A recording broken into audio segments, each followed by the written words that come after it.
Hi everyone, Ed Mallet here, just checking in on a sunny day here in Sydney, and a sunny day for a couple of reasons. Massive news last night from the federal government about the new JobKeeper allowance. That will have changed the mood of a lot of people that are watching this live stream, I'm sure. And I'll talk in detail about that now as far as we know at this stage. Not much new news in New Zealand. I can say as a business owner there that even though we're in complete lockdown over there, we're still managing to do business over there, which is pleasing for us. We're still speaking to businesses regularly who are doing their best to start transitioning into the planning and then the opportunity stage, hoping that the dynamic approach taken by the New Zealand government means that they'll be coming out of this sooner rather than later. So pleasing to see that businesses are doing their best to get ready for that over there.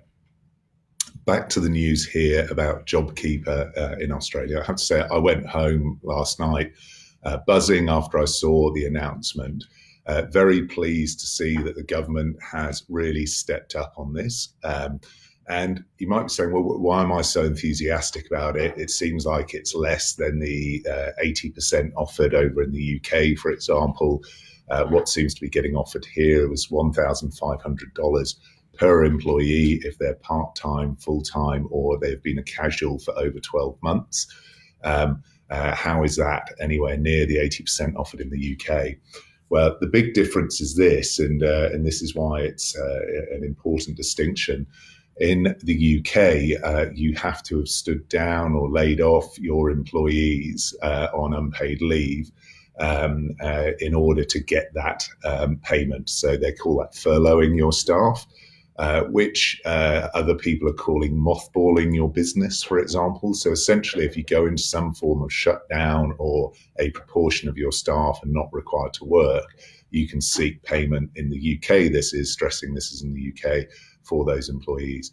The big difference here is that you can get that $1,500 per fortnight per employee, whether or not they are working. So ideally, you'd be able to carry on paying them and have them carry on working, which in the UK wouldn't attract a subsidy. Over here, it's going to allow you to keep working and have some of your wages paid.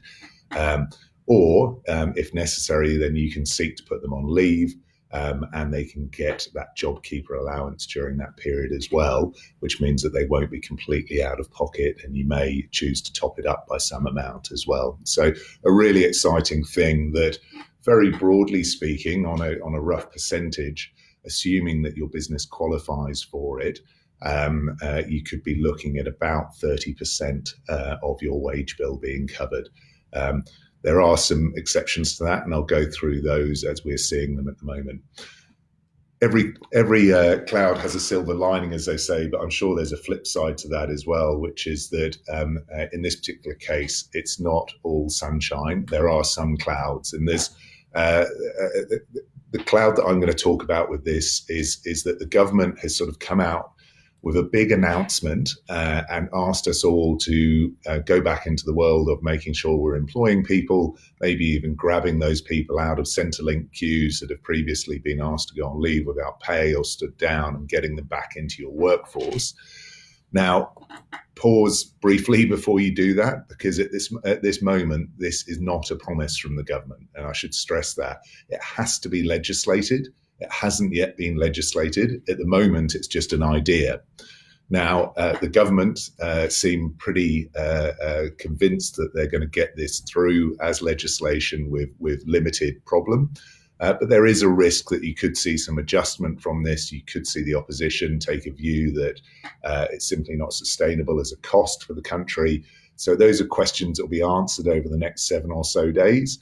But a bit cheekily, a bit naughtily, I think the government has announced it as though it is already in play, and that off you go and start bringing people back onto your books and taking that expense, remembering that you won't actually see this $1,500 per fortnight per employee until your BAS returns. So you won't be getting it next week. You'll be having to fish into your pockets as soon as you start employing people again or keeping them on your books. Hoping that in due course you get those payments through your BAS and that you're also eligible. So one of the things here, to give you an insight for EmploySure, that we're trying to work out, we don't yet know the answer because it isn't legislation. All that there is at the moment is a fact sheet, which is sitting on the Treasury website. Go and have a look at it. But it really is a fact sheet saying this is what we're hoping it's going to be. And one of the key aspects of that is that only certain businesses are eligible for it. I'm going to focus on businesses with less than 1 billion in turnover, because obviously there are different kettle of fish businesses above that level. And I'm assuming people watching this, like us, are not $1 billion companies. But the business, if you're a business with less than 1 billion in turnover, you need to have had your turnover reduced by 30% relative to a comparable period a year ago, of at least a month. So you need to be saying that your March is essentially 30% down on a year ago. That may be possible for a number of businesses. If you're working on a pure sales to revenue basis, a cash type business, say a shop or a cafe or a restaurant, but it may not be possible for those businesses that operate in more of a subscription environment. So if, for example, you are a gym and you've been forced to shut down, but you haven't put your membership subscriptions on hold, you might not have actually gone down by 30%. So you may not have access on the face of it to this prospective JobKeeper payment. So there are some questions on that. So we, for example, as a subscription business, when we're doing the modeling that I discussed yesterday and mentioned in my post last night about our why, how, what, we're looking at this and saying we expect the impacts financially to take a while to come through to us.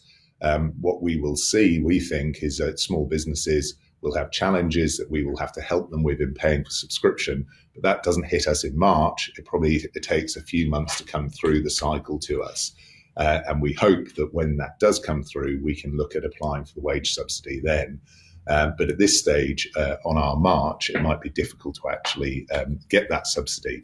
Now, is that fair on our employees? Probably not, because like us, like other businesses that might be suffering that problem, still need to consider how we're going to address our issue of costs. We don't know the answer to that yet. And the reason we don't know the answer to that is because this isn't law. So be very careful, guys. The government's asked you to rush back out and grab people from the Centrelink queues. You don't know for sure that you're going to get that money yet, either because it may not come into law in the format that's been proposed, or because your specific business and the way in which revenue in your specific business means that you can't make the best of the JobKeeper payment as it's set out. Another way in which you may find that it's not that helpful is this idea of it only applying to full-time, part-time, or casuals that have been with you for over a year. So think about that in the context of a number of businesses. The reason why we've seen such extensive Centrelink queues, I think, is because the casual workforce has been largely impacted so far by things like restaurant closures or limitations to doing takeaway trade, and things like pubs and hospitality businesses, which have a lot of casual staff. Now, those casual staff may well have worked for less than a year, in which case they're not going to get the support of this JobKeeper benefit as it is currently proposed, and they will still need to go and seek new start and so forth. So there are some twists and turns in this. Like I say, it's a largely very sunny bit of news for businesses, and I went home in a very positive frame of mind.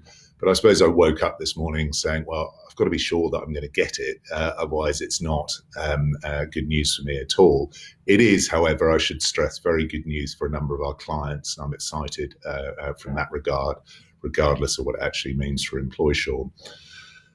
So guys, stand by and watch out for this. You're going to need to make some quick business decisions. Do you take the government at their word and this at face value and start rushing out and grabbing your employees again and or continuing to employ them? Or do you take another approach? And I'll answer some of those questions as we go through them in a moment. Before we do, just a flag that I promised yesterday that I'd put up our internal why, how, what document, which you will see on our Facebook page there now. As I've said in that document, it's not gospel. It's not intended to solve everyone's planning challenges through the COVID-19 crisis. It's just a bit of transparency from us to say, look, this is what we're doing. This is how we're trying to stay clear in our thinking, not to descend into panic and make rash decisions, but to make them based upon a structure and a business plan. The strategy for which I've said a number of times now is for us to prepare for the worst, but to plan for the best. And that's the approach that we're trying to take. And you might just find that a useful insight into how we are thinking, and it may give you a structure through which to do your own planning. You may think it's a load of rubbish, frankly, and please let me know either way. I'd appreciate the feedback. I see this very much as a collaborative session with fellow business owners, and I'd really appreciate any insights as to what you're doing and how we could be improving the way that we're planning. So please either post in response or DM me. And then just as we go on to the questions and answers, I do increasingly, as we move through this week and get on to the sense of opportunity that might be out there for businesses, I'd love a few shout outs from businesses, clients and non-clients, just telling me what it is that they're doing to pivot in order to get themselves through this crisis and try and maintain their cash flow. What are the sort of things that they're trying to do which are enabling them to develop their business? So I mentioned a business called Stage Kings the other day. Interestingly, we've started working with them here to start getting desks out to our staff who are struggling working at home with ergonomic challenges. Stage Kings, you might, Desk Kings, that's not a bad name. I should maybe consider that, copyrighted it here. Stage Kings are producing desks. They previously did sets for large events, which they're no longer able to do, but they're producing some very well-priced desks that we're looking at buying for our staff that need help with desks at home. So those sorts of things really excite me, and I'd love to share some of those stories and collaborate as we go through the week, looking at the sort of opportunities that might be available. All of that said, I can see the questions coming thick and fast, and they almost all apply to JobKeeper, I think. So let's do as much time as we can going through some of those questions. Stewie, what have you got for me? Straight from the feed. Ted asks, do we have to be ordered to shut down in order to gain access to JobKeeper? No, not at all. On the proposal, again, you're going to get bored of me saying this. At the moment, it is a proposal. It is not law. Quite the opposite. The government, and I have to say that for all of the complaints and grumbles that I and others have had about the position of the government on this, PM Morrison in Australia has been very focused on keeping business going as far as possible. Once again, you'll see me here in my office today. I see that as a permissible thing to do in the context of the restrictions that are in place. And PM Morrison is stressing that if you can operate, then you should be operating. And the JobKeeper very much aligns with that. And it wants you to carry on operating if you can. David asks, if staff have been stood down, can we bring them back for some hours to do some training so that when we do restart, all the training is completed and thus save future training costs? Okay, parking JobKeeper for a moment on that. Let's assume that they've been stood down properly, capital S, capital D, a proper stand down situation under the Fair Work Act, and that they've gone off and got Job Seeker, New Start, some other benefit. If you were to bring them back in for training, you would need to pay them for that on some sort of arrangement, maybe a casual arrangement. And if you did that, that could in turn put at risk their New Start funding because they'd have to disclose other income that they're getting. So there's a bit of a balance there, but there's nothing in principle to stop you from bringing them back for training, but you would need to pay them for it. In terms of the JobKeeper, what you should now be looking at is whether in fact you would be better off keeping them employed rather than stood down and then receiving the JobKeeper allowance versus whatever they may be getting from New Start. And consequently, they could be doing that training under the cost of the JobKeeper, the benefit of the JobKeeper allowance, that $1,500 per fortnight, may pay them for the sort of time that you would require them in to do training. From Naomi, what happens for staff on leave, such as maternity leave, as of March the 1st? As of March the 1st. So they need to be employed as of March the 1st to qualify, certainly for the initial round of JobKeeper. If someone is on maternity leave, they remain employed by you. They don't in Australia receive they don't receive the period on leave to count towards their service, but they remain employed by you. So I'm thinking out loud slightly here that they, if they're on unpaid leave by that stage, they've exhausted any statutory entitlement. I suspect they won't get JobKeeper, but that hasn't yet been clarified. That may come out in the detail. And when they come to return from maternity leave, parental leave, it may be that you then bring them onto JobKeeper at that stage. But those sorts of details haven't been clarified yet. Ward asks, what about employees who have already received a redundancy package? So two things there. So JobKeeper is not a set of handcuffs that stops you from making redundancies. As I say, the reality is some businesses might not be able to access JobKeeper for various reasons. That doesn't mean that they can't then make redundancies. Even if you can access it, redundancy may be something that you need to consider, because it doesn't pay 100% of your staff costs. It may be that gap of 70% is still too much for you to stomach as a business. If someone has already been paid redundancy, so you have already exited them from the business and paid them redundancy entitlements, if bringing them back into the business would be useful to you, and having them essentially either on leave with JobKeeper or in the business doing work with JobKeeper and potentially a top up from the employer, then you can always reverse that situation. There's nothing wrong with going to them and saying, look, actually, this is an opportunity. Do you want to come back into the workplace? This is how the financials will look. And it may be that they're better off doing that. It may be that you're better off doing that, but you'll have to approach that with the individual employee. You can't force them to do it. So if you've already exited them from the employment, they would need to come back by agreement. From Nick, what about companies that do not have a consistent revenue stream? How could we demonstrate the reduction in revenue?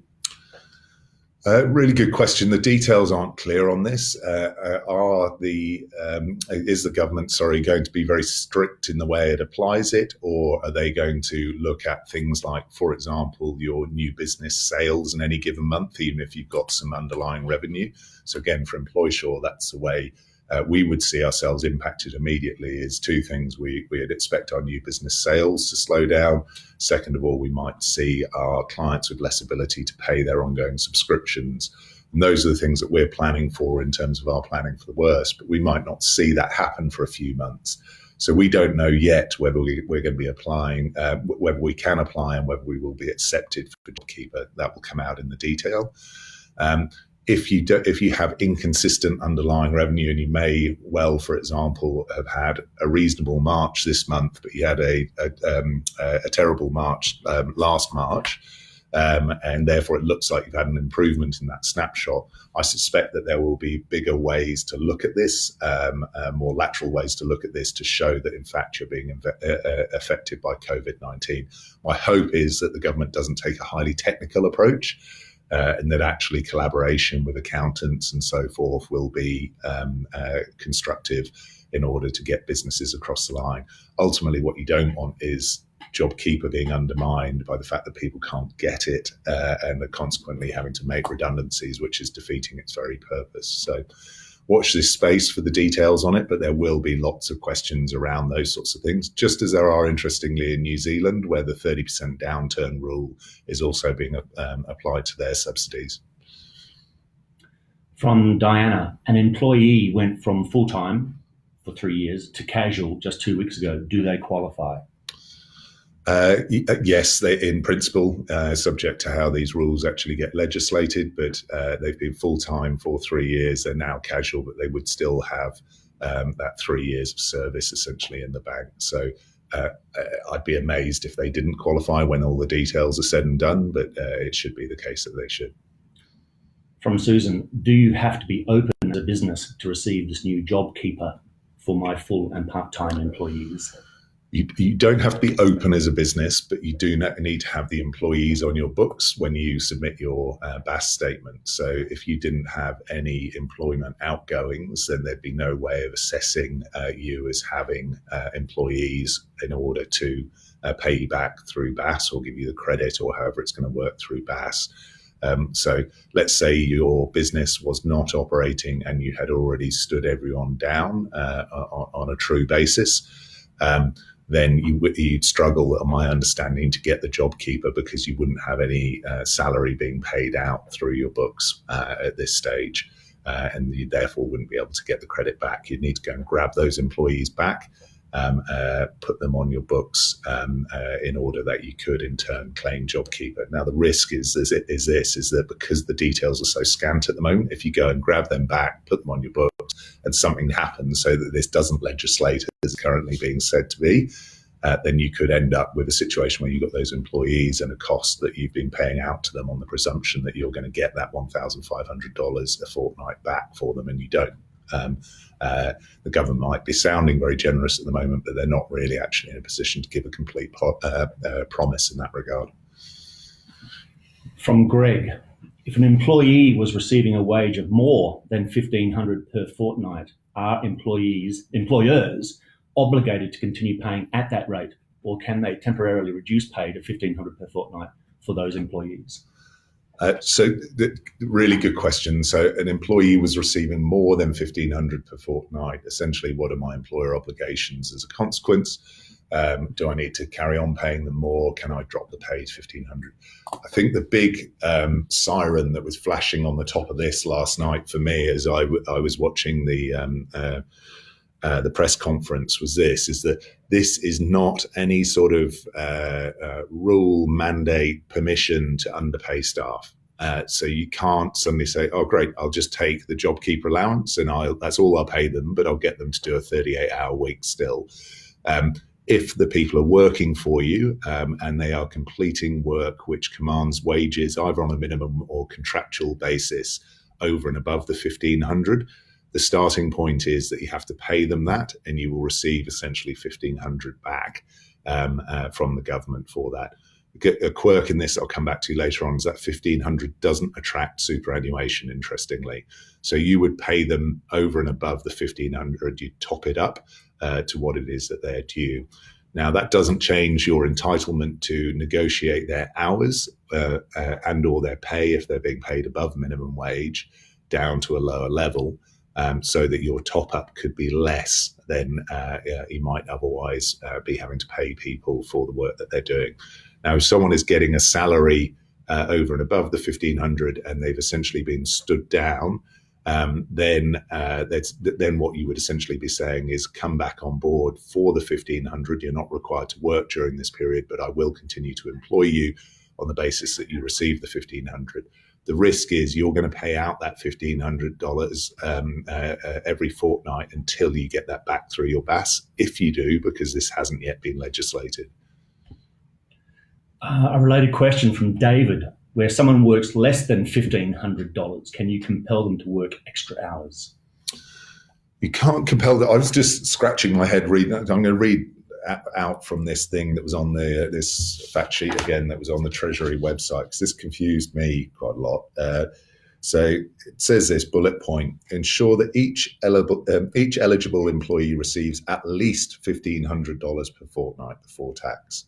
So you're an eligible employee, and then the employer has to ensure that you receive at least that, it says.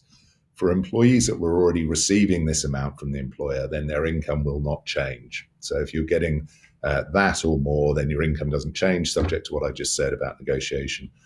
For employees that have been receiving less than this amount, the employer will need to top up the payment to the employee to $1,500 before tax.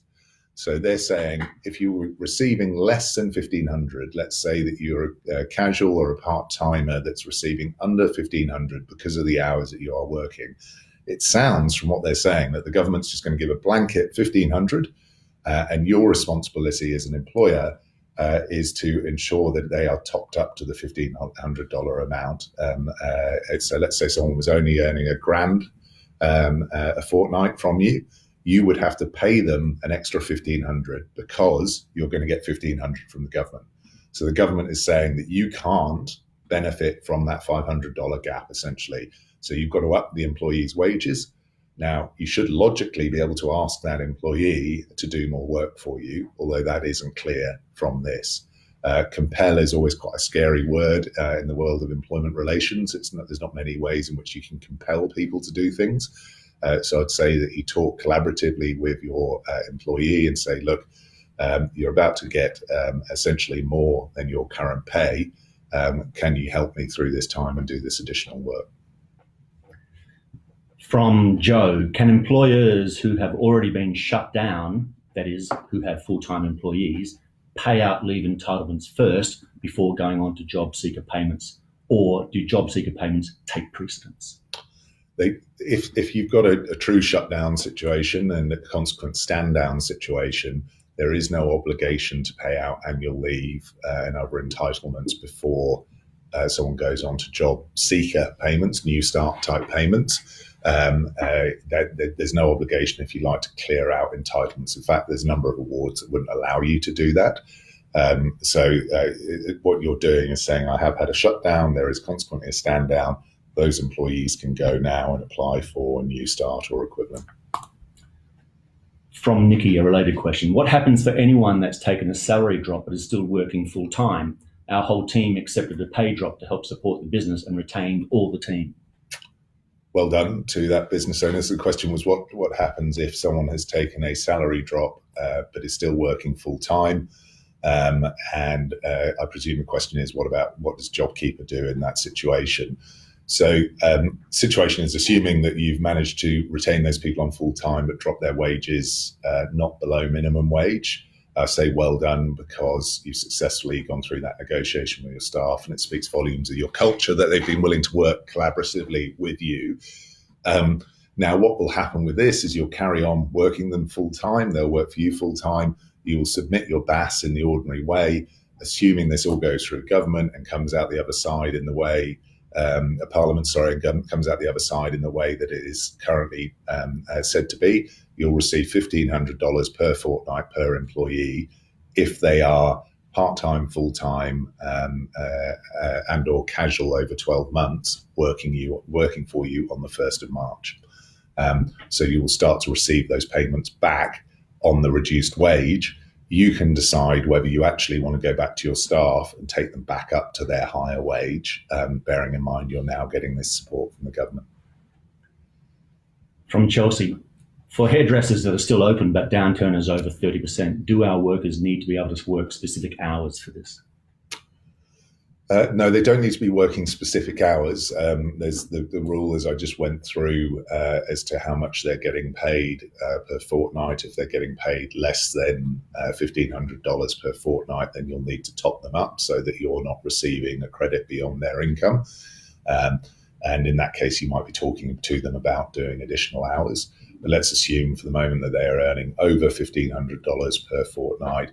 It doesn't matter if their hours have gone up or down in the period prior to now, as long as they're earning over $1,500 a fortnight. That's what you'll get from the government.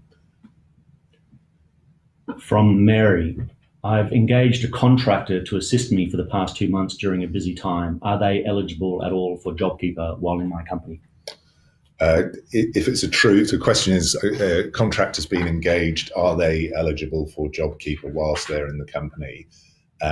If they are a true contractor, then that's really a question for them to work out. They'll probably have been engaged through an ABN and so forth, and they'll need to work out whether they can get JobKeeper themselves through their company. You wouldn't typically be able to, if they're a true contractor, be able to claim JobKeeper for them because they wouldn't appear on your payroll through BAS. From Damo, how are we expected to afford $1,500 per employee up front and then chase the dollars back later through BAS? What question from Damo? Thank you, Damo. How are we expected to pay $1,500 up front and then chase the payment through BAS? A really fair point, Damo. As I said, I should probably work out what the opposite of every cloud having a silver lining being. This is the opposite of that, in that The government is saying, hey, we're being incredibly generous, but you're going to have to pay this out of your cash flow, and wait for us to pay you back through BAS when the time comes on a quarterly basis. So you will have a cash gap, guys. And there's the second aspect to that is this is not law yet. So you're being asked to believe in the government that this is going to get passed through Parliament and that soon enough it will be law in its current form, and that you won't have gone out and started paying money to employees out of your cash flow, which is highly vulnerable at this stage, and consequently find that you're left without the support the government's saying that it is going to be there. Look, I'm not saying it's not going to be there. They seem pretty confident in that.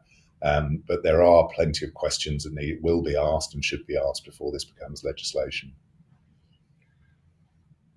Kate asks, can we negotiate with our staff to work less hours to avoid having to top up wages? In short, can we negotiate their hours down to cover just the job seeker payment? This may allow us to keep them employed as an alternative to redundancy. So, Kate, I think it was asked, can we negotiate our staff salaries down to the same level or near the 1,500 per fortnight in order to avoid future redundancies? That is the purpose of the payment, to avoid future redundancies. So yes, you can have that negotiation, but bear in mind, as I said before, this in no way sanctions, no way endorses underpayment of wages. So you couldn't say, hey, we're only going to pay you $1,500 a fortnight, but we require you to carry on doing the same hours, which would mean that $1,500 a fortnight is not your minimum wage. So you can't ask people to do more for less unless they're getting paid above minimum wage and they're willing to agree to a negotiation down. From Penny, how about a business like gyms who employ instructors, some who get only $50 a week? Are they entitled to the $750 a week? So good question from Penny. Gyms, let's say someone's on by their hours only earning $50, $100 per week, a couple of $100 per fortnight. What's the obligation? Now, the likelihood is that they're on some sort of casual arrangement. So if they've been with you over a year, then they in principle qualify for this. That means that, according to the current statement from the government, that you are required to top up the $1,000 plus that you're going to get on top of what you're actually paying them. So presumably you'd be asking them to do additional work that you might not have, bearing in mind your gym's shut, and consequently getting that payment back from the government. So that's when it gets very tricky, to be honest, and quite messy. That may well be better for them than being on some form of New Start payment, and you're being asked to fish into your pocket to pay it out, because the government's going to pay you to have them essentially on stand down. So yes, they're going to get more than their $100 or $200 a week through this, but you're required to fund the cash flow of that until you get your BAS return. From Asha, does it apply to staff who are currently on paid leave? So if people are, Asha asks, does this apply to staff who are currently on paid leave? So I'm going to assume for a moment that's either personal or annual leave, and that those people are continuing to work for you. They haven't been stood down. And in which case, yes, they would be appearing on your payroll when your BAS submission comes. And they would get this in the ordinary course of events. They're unlikely to be on paid leave until the time at which you're getting this back through BAS.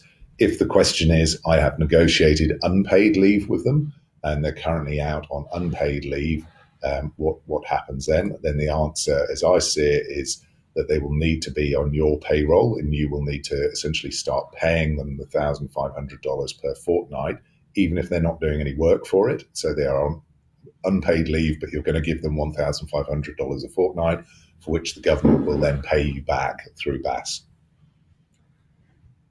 From Daniela, do companies working on startups with no revenue qualify? So I was scratching my head on this this morning. Daniela says, what about startups? We don't have any revenue. Do we qualify?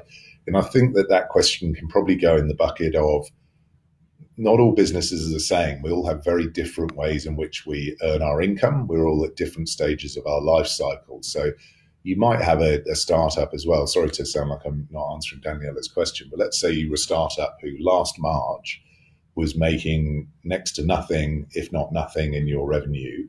Now this March you're making a bit, but it's nowhere near what you're projecting because of the impact of the coronavirus. So your business is being impacted, but it's not 30% down on last March because of your growth trajectory. Now, my presumption is that the government, like I say, is going to use quite a broad brush to help collaborate with businesses in order to achieve the ultimate objective, which is to keep people in work. Now, if you're in a startup and the alternative to not getting the JobKeeper allowance is that people are going to lose their jobs, my hope is that with the right support from your accountant and so forth in your submission, that the government will seek to help you out. But I can't promise that because there is no legislation to give you a critical analysis of it at the moment. The thing I would say is go onto the ATO website and they're calling it register your interest. I think something like 60,000 businesses as of an hour or so ago had already done that.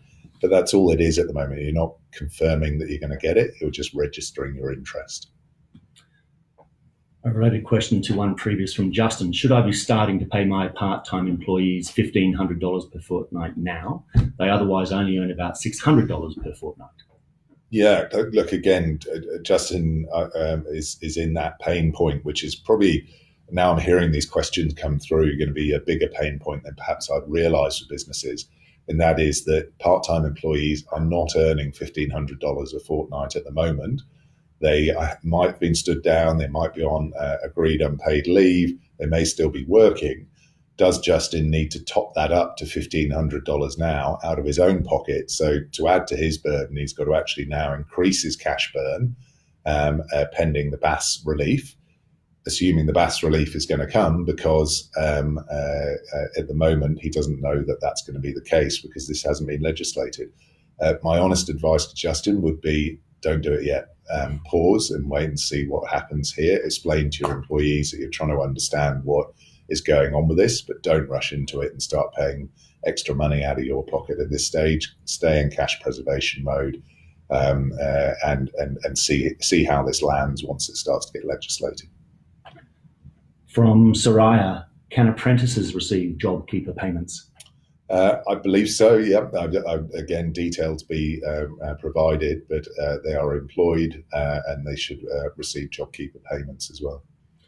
From Tanya, what about self-employed people? Do they qualify? Good question. I'm going to dart into this again here. There seemed to be a suggestion here that businesses without employees, here we go, businesses without employees, maybe that because you're self-employed, can register their interest. So you can go online and register for the JobKeeper payment. You'll need to provide an ABN. So this perhaps goes back to the contractor question as well. This is what any contractors in your business should be doing. Nominate an individual to receive the payment. People who are self-employed will need to provide a monthly update to the ATO to declare their continued eligibility for payments. Now remember, the self-employed will need to show a 30% decline in their income. So if they haven't lost 30% of their income either by negotiation or slow down in their business, then they might not be eligible. From Stacey, what about if we have staff on annual leave as we don't have enough work? Do we have to cancel their leave and then let them work from home? So question from Stacey, staff are on annual leave because we don't have enough work. Do we have to cancel their annual leave and have them work from home? I'm going to presume that that's annual leave without pay for the moment, that you've negotiated that there is no work and you've done an agreed negotiation with the staff that they essentially go home without pay.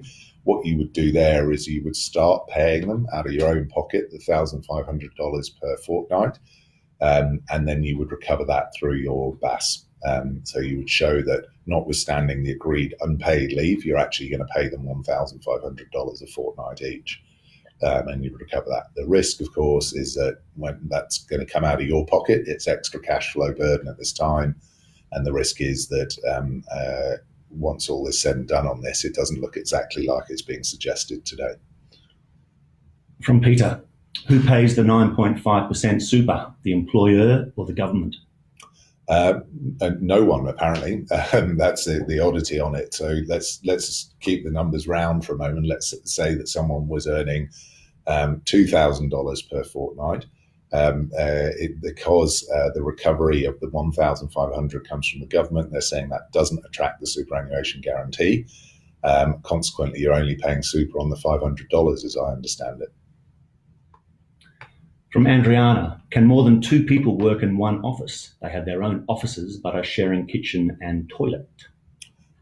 Yes, is the short answer to that. It's subject to social distancing as far as reasonably practicable, and also subject to the question of whether that work can reasonably be done at home. I made this point yesterday, but I'm sitting in my office here with three other people. With social distancing, we're all 1.5 meters apart. And we see that we couldn't reasonably carry out this work at home, so we're needing to do it in the office, so you can do the same thing. From Jared, what if I run a startup company with less than 12 months trading? Great question, Jared. He says, what if I run a startup company with less than 12 months trading? Goes back to my answer earlier about the difficulty in showing this 30% downturn. You may have, in fact, Jared may have growing revenues, albeit not growing with the steepness of a curve that he would like. Is he going to be able to get the benefit, the JobKeeper benefit? The answer on the face of it is it looks like he might struggle, but that's why I think that they're going to have to take a pretty broad approach to the 30% downturn rule, because otherwise businesses in their early phases like Jared's are going to suffer. And those are exactly the guys that we should be encouraging to carry on employing people at this stage. From Rebecca, some of my staff don't want this as it will affect their current Centrelink benefits. Is there any option to not do this for all the staff? So they haven't. The question is, some of my staff prefer their Centrelink benefits, and I have to say I haven't sat down and cross-referred them and seen which one would make you better off and so forth. But assuming your staff are right in saying that they're going to be better off with Centrelink benefits and don't want this, there is no obligation, it seems, on from the government to say that you have to do this. There is an encouragement to do it and encouraging you to employ people. But if you are a staff member has been stood down, or you're a casual that is otherwise now on Centrelink benefits, there's no obligation to drag you back off that and put you back in the workplace. From Andy, if employers normally pay weekly, can we back pay employees for the month when the legislation comes through? The question is, if you pay people weekly, can you back pay when the legislation comes through? So I think the way in which it's being suggested then, so there's already been a number of payments in March coming into the fourth week of payments, maybe even fifth week now of payments in March. What will happen is that when you submit your BASP return, you will get the credits from that under the JobKeeper scheme. If the question is, my employees were receiving less than the 1,500 per fortnight, then in essence what you'll need to do in showing your BAS return is that you have back paid them and topped them up for the weeks that they've already been paid. From Leah, if you have a combination of part-timers and casuals, can you pick and choose who you do JobKeeper for? Good question. So Leah, was it? Yes. Leah wants to know whether you've got part-timers and casuals. Can you pick and choose who you do JobKeeper for? In a way, yes, because JobKeeper isn't absolute. It doesn't say, for example, you've got 10 staff and you must keep your 10 staff and that's the way it's got to work, and you can only have JobKeeper if you carry on with all of those 10 staff. This doesn't, again, handcuff you from making other business decisions like whether you might need to make redundancies, whether you want to lay off casual staff. So you could lay off casual staff, reduce their hours and so forth. Therefore, if you like, select people that are going to get JobKeeper and who won't. But if they are on your payroll, you will get the JobKeeper for them. From Jackie, will we need to set up a new pay item in our payroll system? Jackie, honestly, I don't know with payroll systems. You'd need to speak to a payroll specialist about that. I don't believe that that's the case. I think they say it's going to get done through single touch payroll, which the ATO will be able to read and be able to consequently identify how many people should be getting JobKeeper. But I don't think you'll need to actually categorise it as a separate item. From Deborah, are small business owners who are PAYE employees entitled to personally claim the JobKeeper allowance if they have substantially reduced their own salary to keep the business going? The question is, if you're a small business owner, you're also a PAYG employee of your business, will you get the JobKeeper if you have substantially reduced your income? The answer, you don't need to show that the substantial reduction in your income. If you're a PAYG employee, you should get JobKeeper. So in Employsure's case, I'm a PAYG employee at Employsure. Assuming we qualify for JobKeeper, then $1,500 will get credited with relation to my employment as well as everyone else's here. Adam asks, can I stand someone down due to business downturn, even though the government still sees us as an essential service and has not told the business to stand down? If the business sees you as an essential service and you have not experienced a stoppage in work otherwise, then no, you can't stand down, but you can discuss agreed leave with your employee, which as of yesterday we would have called unpaid leave. Today, what you might be discussing with them is JobKeeper leave, let's call it, where you go on leave and you get nothing but the JobKeeper allowance. But Adam will need to pay the $1,500 per fortnight until he recovers that through his BAS. Sarah asks, what happens with staff that were on the books on the 1st of March but have since resigned from their position? Are they eligible to ask for their job back and receive the JobKeeper payment? So Sarah's asking really interesting questions, all these the nooks and crannies of this that come out when you actually play it out for real. Staff members post 1st of March who have resigned, are they eligible to come and get their job back and get JobKeeper for it? So first things first, they for the period that they worked post the 1st of March, they will appear on your payroll for BAS. As I understand it, you will receive the credit for that period. The 1,500 will come through. Now, assuming they've already been paid over and above 1,500, you don't need to go after them with that money. That's money that you're being paid back for having already paid them. If they resigned and want to come back to the job now, that's a matter between you and them. You've got to choose whether you want them back. If you don't, you're under no obligation to take them back just because there's now JobKeeper availability. Penny asks for some clarity. Can you please clarify how it works for part-time employees? Do they now get the $1,500 even if they have only been getting paid, say, $100 a fortnight as a part-timer? That seems to be the case, Penny. I think it was asked. She says, can I clarify the position with part-time employees? Do they get, if they've only been getting $100 a fortnight, do they now get $1,500 a fortnight? And as I say, I'm reading this from the fact sheet that's on the Treasury website, and that seems to be the case. It says there, for employees that have been receiving less than $1,500 per fortnight, the employer will need to top up the payment to the employee to $1,500 before tax. Importantly, I've seen a couple of questions come through and say, is this before or after tax?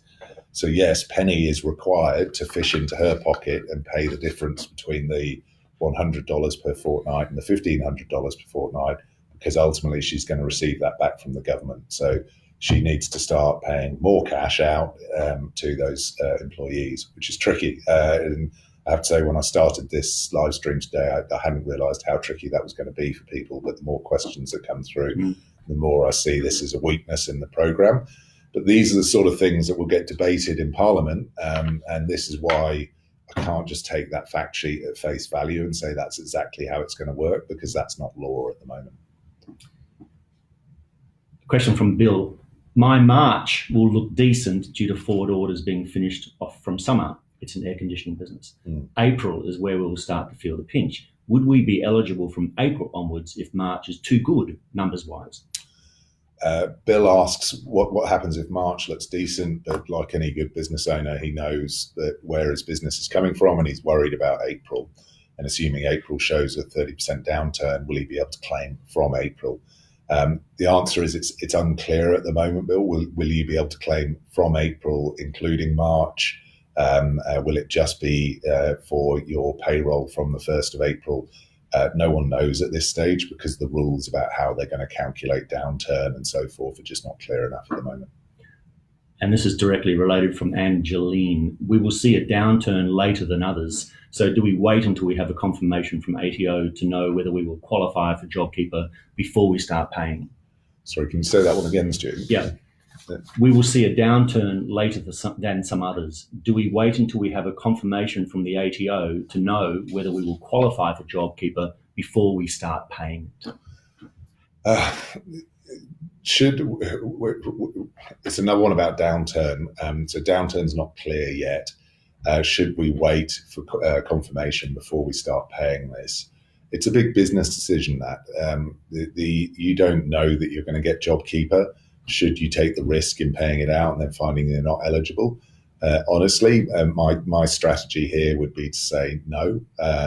You can't afford to take that risk if that risk means that you put your business at threat. You need to wait for clarification. So I'd register with the ATO and then go from there as and when we get greater clarity. From Richard, plenty of casuals have more than one job with more than one employer. So which employer is responsible for paying the $1,500? So plenty of casuals have jobs with more than one employer. Another really great question, this. Which employer is responsible for paying the $1,500? Assuming that they've got more than 12 months working with one or more of those employers. Because if they don't have the 12 months, then they wouldn't be eligible anyway. On its face, it seems to say that any employer that has someone that's worked with them in a casual capacity for over 12 months would have to pay the $1,500, which would be a bit of a boon for the person who's got 10 $100 jobs in any given week. So I can't believe that's actually how it's going to happen. But these are, again, the sort of questions that they'll work through when it gets debated in Parliament.